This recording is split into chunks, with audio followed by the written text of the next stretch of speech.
On the afternoon of September 7, 1982, people from the small fishing town of Craig, Alaska, noticed something ominous out at sea. Thick black smoke was billowing into the sky from the fishing boat Investor, which had been mysteriously anchored for several days. Craig was a small town with no police or emergency services, so nobody could board the vessel until a few hours later. When authorities finally made their way on board, they were horrified by the scene. They found multiple bodies, all but burned beyond recognition. Police would later confirm that all the victims had been shot prior to burning. In total, 8 people were murdered in what was to become Alaska's biggest unsolved murder case. The victims included a family of 4 and 4 crew members. A suspect was later arrested and brought to trial, but was never convicted.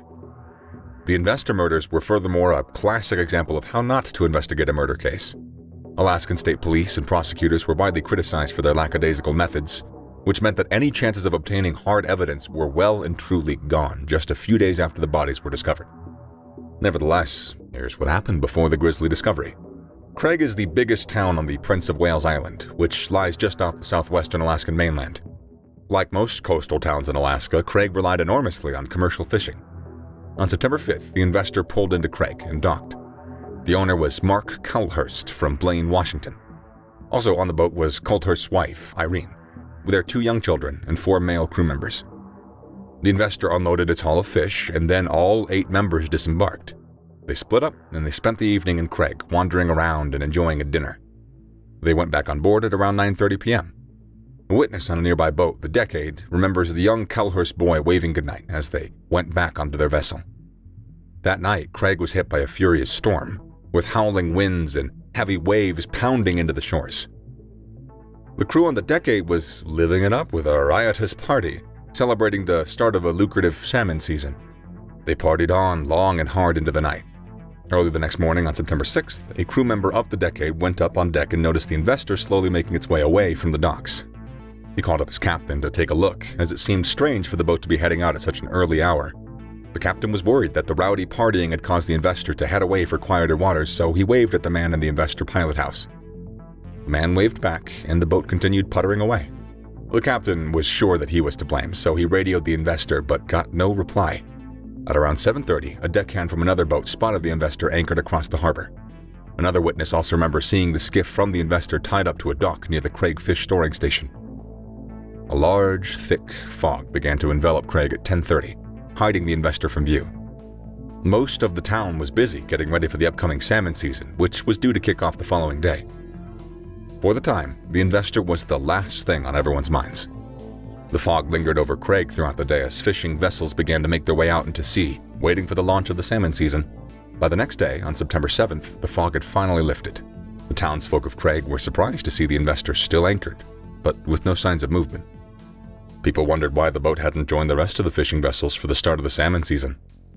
Later that morning, several witnesses clearly recall a young man in his 20s buying just over 2 gallons of gasoline and walking back to the Investor skiff. This raised some eyebrows because it was too small an amount even for a skiff. The young man got in the skiff and headed back to the Investor. At 4 p.m., people started noticing thick clouds of black smoke swirling out of the Investor. A nearby boat, the Casino, radioed for emergency assistance and made its way towards the Investor. The captain saw a skiff zipping away from the Investor, almost colliding with his boat. He asked the young man steering the skiff if anyone was on board, and the man calmly replied that there were. Dumbfounded, the Casino captain watched the skiff make its way to shore. While he continued towards the Investor, after he docked the skiff and made it back to land, 3 witnesses later recalled speaking briefly to the young man. He then simply disappeared. An investigator later said, "He slipped into a time warp at the end of the dock." Meanwhile, the Casino had reached the burning Investor, but the heat and flames were too strong for anybody to get on board. Bob Anderson was the first police officer to arrive. He was an Alaskan state trooper, but had no way of getting fire services quickly to the scene. A tugboat was called on to spray water on the Investor, and Anderson radioed the Coast Guard for more pumps so water could be sprayed. This took hours, and by 7:30 that evening, the fire had finally been subdued enough for people to get on board. By now, Bob Anderson had alerted his boss to what looked like arson. He requested assistance, and another officer was dispatched to Craig. Anderson and some volunteers made their way back out in the water, and they climbed onto the Investor. What they were about to discover would haunt them for the rest of their lives. In the boat's galley were 4 charred corpses. They were later identified as Mark and Irene Culhurst, their 5-year-old daughter, Kimberly, and Mark's cousin, Mike Stewart. all 4 had multiple gunshot wounds. Tests confirm it was from a .22 caliber firearm. The fire then flared up again, and they just had time to remove the bodies before jumping off the boat. The remains of the Colthursts' 4-year-old son John were never found.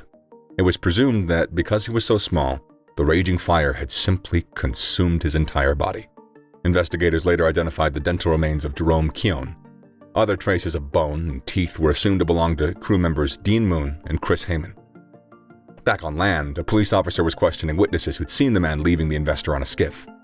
He was described as being in his young 20s, lean, and wearing glasses with a baseball cap.